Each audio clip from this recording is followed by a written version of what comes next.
Good morning, everybody. The Simple Handicap for Tuesday, December 17th. Thank you for making me a part of your morning. We're fully into NFL week number 16, and I got to tell you, there's a lot to talk about for NFL week number 16 that we're going to get into and get you on your way with your first market rundown of this Tuesday morning. Things kick off on Thursday Night Football. Yesterday during the live stream preview, I promise I didn't miss the game on purpose. It's the Saturday chunk in the rotation board that threw me off. I skipped completely over Denver on the road at the Chargers. We're looking at the Chargers a 3-point favorite with a total down from 43.5 to 42. The reason that the total is moving down is all to do with Chargers injuries to this point. Justin Herbert is expected to play.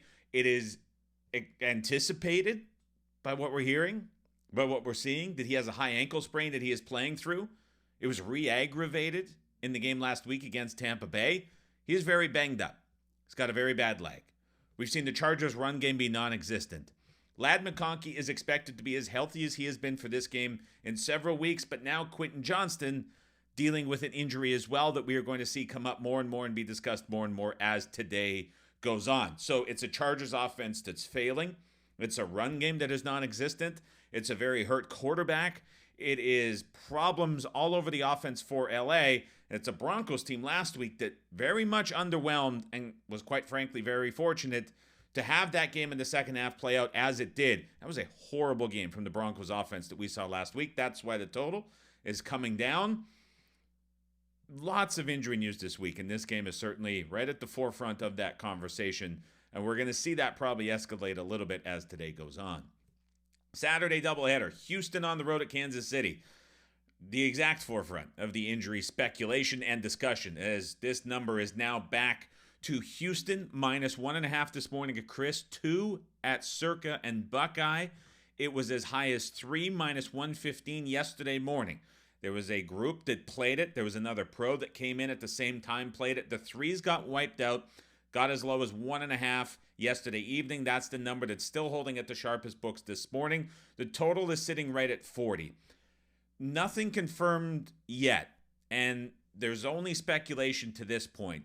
As it stands this morning, the best guess that I would have is this is 65% Wentz, 35% Mahomes to play in this game. The only thing that is going to keep Mahomes out of this game is himself, because reading through everything, hearing what's going on, trying to decipher everything that's being said, it's pretty clear that Andy Reid and the team wants to hold him out. He has played through this injury several times before. This injury does not, at least how it's being reported, seem to be as severe as it was in that Jags game in the playoffs that he returned to play against Cincinnati a couple weeks later.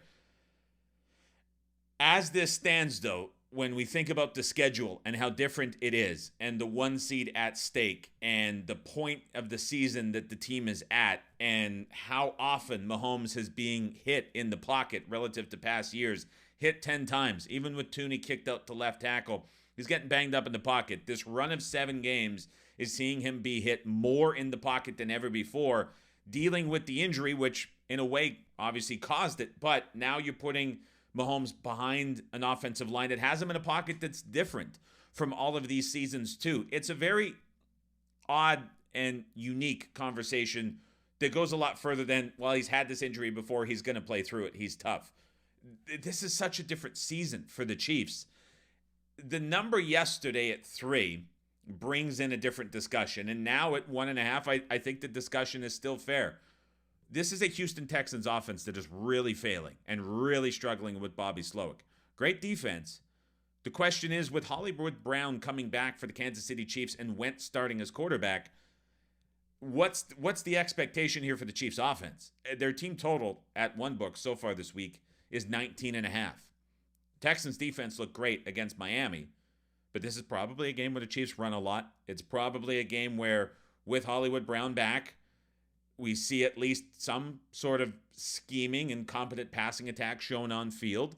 And I think back to some Matt Moore starts in 2019 when Mahomes missed 2 games. The offense looked very effective in that game in what they were able to draw up, scheme up, and design guys to get open. So a back and forth game we're going to see obviously very dependent on the Mahomes injury. That's not breaking news. I think the discussion around this is very big, and we're going to talk certainly a lot more about it tomorrow during the live stream preview on this one. Pittsburgh on the road at the Baltimore Ravens. I'm surprised this didn't tip over and touch 7. This is another game. It's the theme of the week that is impacted by injuries. Obviously, George Pickens and TJ Watt, their status in this game, incredibly important. And we don't have clear news on either of those guys as it stands here very early on Tuesday morning. There was speculation based on the number that was bet back once this was getting very close to 7 that one of those two guys could be playing in this game. This was certainly on its way to 7 and never quite got there. The total from 47 down to 45 as we saw Pittsburgh Steelers offense last week against the Eagles struggle to do anything without George Pickens. If Pickens is out, there is still a chance that this total, I think, could come down a little bit further from the 45. As we get over to Sunday games, Cleveland on the road at the Cincinnati Bengals. Bengals a 7-point favorite across the board. 50.5 is down. Yes, that's right. A Bengals total is down. 247.5 this morning with 48 showing at Chris Circa and Buckeye. We don't know who's starting at quarterback for Cleveland in this game. Stefanski said he is going to update us. How nice of him throughout the course of the week. He's just not going to tell us. He's going to keep us informed. If this is DTR, the Bengals are going to go up from 7, in my opinion. I can't help but look at the numbers that DTR put on field last season that were worse than what we saw from Deshaun Watson. That was really bad. And I start to look at some of these clips that came out from Joe Burrow and how angry he was on the sideline. And I think back to his pressers a couple weeks ago where he was calling out the offense and defense. You're getting very good effort and very good play from Joe Burrow down the stretch. And if this is a Dorian Thompson-Robinson game compared to a Jameis Winston game, the offensive ceiling for the Browns is much reduced. So we have to wait and see. This is a really tough one to speculate on because it's fully coach's decision. And I don't know the answer at this point. If it is DTR, I think it has to be higher than 7. If it is Winston, we saw the look ahead in this game with him expected to play at 6.5. Both teams underwhelmed last week.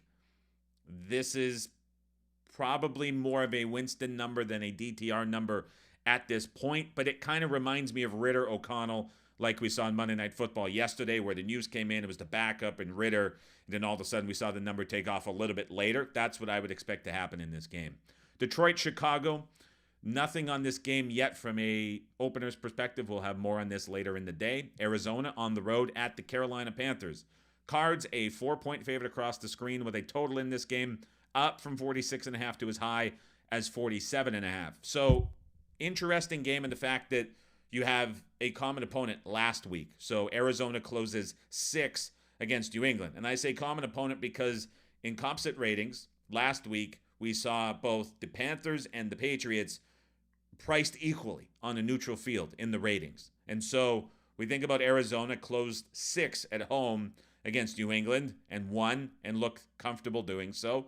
And we saw the Panthers lose and look really bad against the Dallas Cowboys.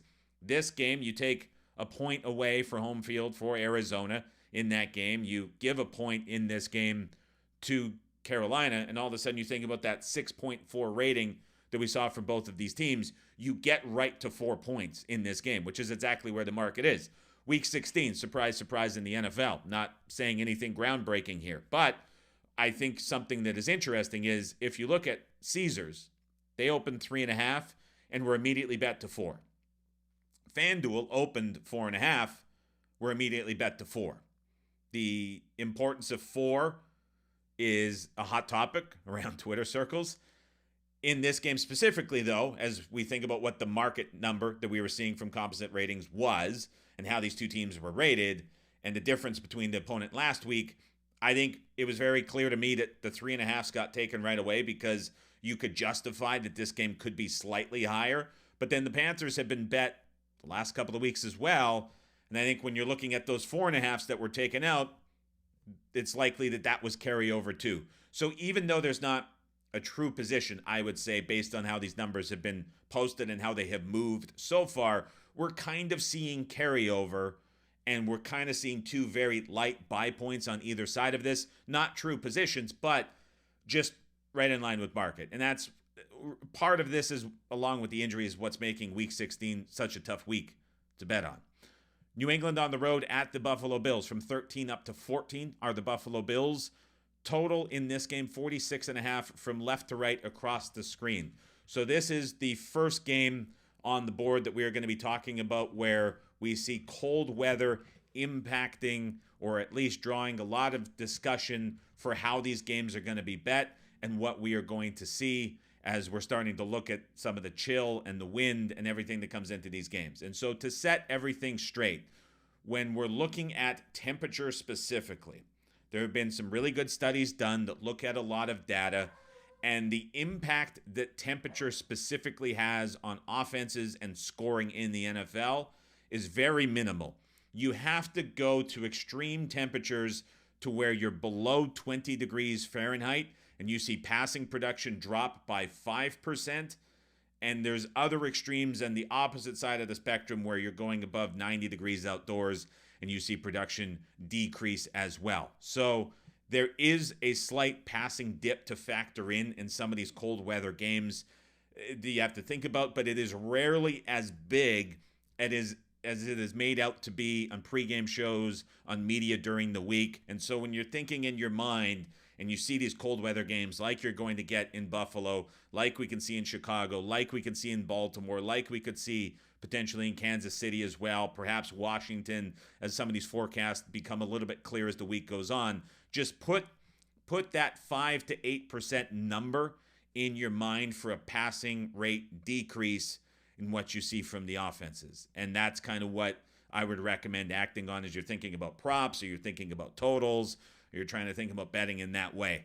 That's a good baseline to kind of have in your mind to take down from projections for a game that wouldn't be impacted by cold weather and conditions. Philadelphia on the road at the Washington Commanders. It's been all Commanders money early in the week. This has been pretty telling so far as we see the 4.5s and the 4s wiped out. We're down to a 3 -12 at Chris at Circa. We're down to 3 -20 for the Philadelphia Eagles. Buckeye from 4 down to 3 -20 as well. Commanders money coming in left to right across the screen. The total from 47.5 down to 45. Couple things, again, in a week full of injuries, trying to decipher through and figure out. A.J. Brown, high ankle sprain. Typically, this is a 2-week absence for a wide receiver. There were comments that he made that is making this a little bit convoluted, where he said that he was fine. Waiting to see. Saquon Barkley, what is he playing through? He was not willing to tell us. Very nice of everybody to leave everyone hanging on a Monday. He was not willing to tell us. There was damn near a parade thrown to celebrate Kenneth Gainwell by Nick Sirianni at the presser yesterday. I mean, just heaping praise upon Kenneth Gainwell and how much he can do and how he can handle scenarios and spots and games coming in and how great of a player is and how much he fits into this scheme. Odd, given you have Saquon Barkley in MVP condition, if he was good to go in 100%, like, I get you're praising the guy, but man, it was kind of overboard to an extent. So what does that say about the status of Barkley? Nevertheless, injuries impacting key guys for the Eagles. Speculation bringing this down so far this week in favor of the Washington Commanders. Next game up on the board that we see is the New York Giants on the road at the Atlanta Falcons. No numbers on this yet. Unclear who's going to start for quarterback for the Giants. I personally thought Tim Boyle allowed a little bit more of an overlook to the team than what we were seeing with DeVito. No announcement yet from Brian Daboll on who is going to start at quarterback for the Giants. Tennessee on the road at the Indianapolis Colts. I'm expecting this to be a Mason Rudolph game after hearing Coach Brian Callahan at the presser say that benching Will Levis shows to the rest of the team that guys are held accountable and allows for things to work differently in the offense. It's visible on the sideline that the guy does not want Will Levis to be his quarterback. The organization is all over the place this season. No official announcement on this yet. I don't know how big of an impact to the number there could potentially be in this. We haven't seen much movement here on the side, nor the total. LA Rams on the road at the New York Jets. We'll not be talking about this one right now on the podcast. One of a few games that we are considering as a possible release candidate If you have not yet joined into the service, the Little Home Stretch is available. If you'd like to join and get any possible releases later today, you can head over to raspicks.com/NFL for all of the details.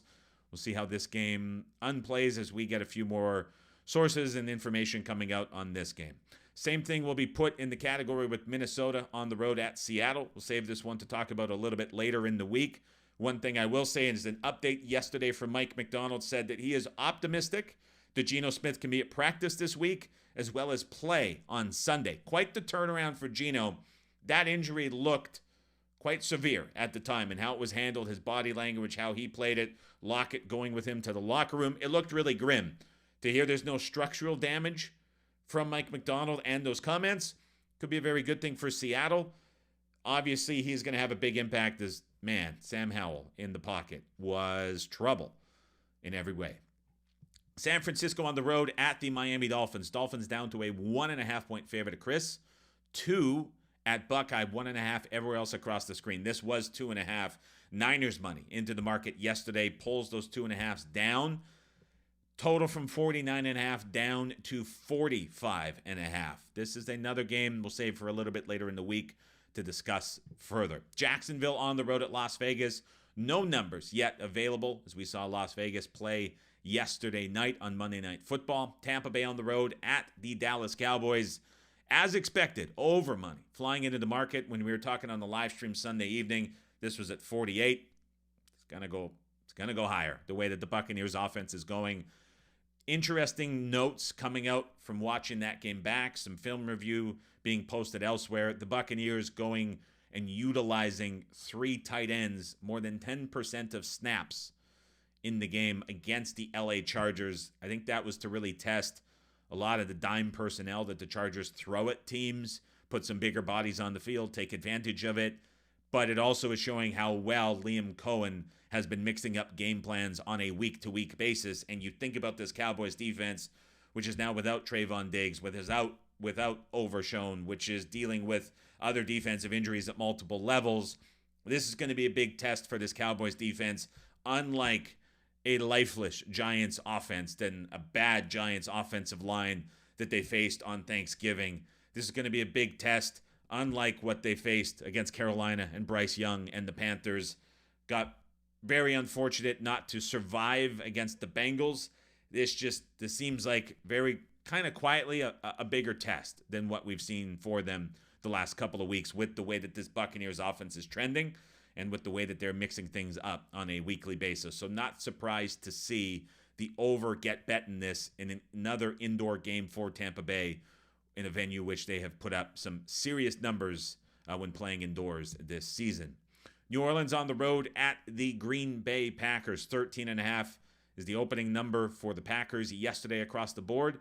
No movement on this game on the side. The total has come down from 42.5 down as low as 41.5. I would fully expect to see Spencer Rattler announced as the starter. The difference between him and the difference between Haener was massive yesterday. Nearly a point per play better were the Saints with Rattler. However, as we talk about all of these games and the weather that we are seeing, this is a game that looks like it is going to be on the freezing side. Played in Lambeau late at night on Monday. Forecast calls right now for 25 degrees in the long range. There is a small chance of snow. Wind is not going to be a factor, but it is a Saints team that is a dome team that plays indoors, is going outdoors, a tough spot, and you add in that 5 to 8% dip.